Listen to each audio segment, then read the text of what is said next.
আজকের ভিডিওতে আমি দেখাবো আইআইপিএমএসে কীভাবে পিজি রানওয়ার্স বার করব।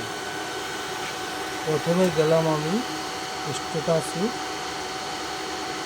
স্ট্যাটাসে যাওয়ার পরে মিটার প্যানেলের পরে হচ্ছে আমাকে প্রথম থেকে দেখাচ্ছি। আমি মিটার প্যানেলের পরে দেখাচ্ছি আমি প্রথম থেকে।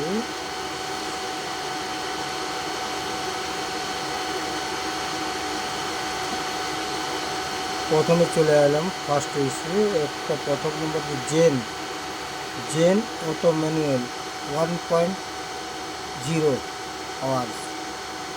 এইখানে একটা রিডিং নিতে হবে। No load gen 1 no load, এখানে আছে 0, এখানে একটা নিতে হবে। তারপরে চলে এলাম একদম নিচে চলে যাচ্ছি।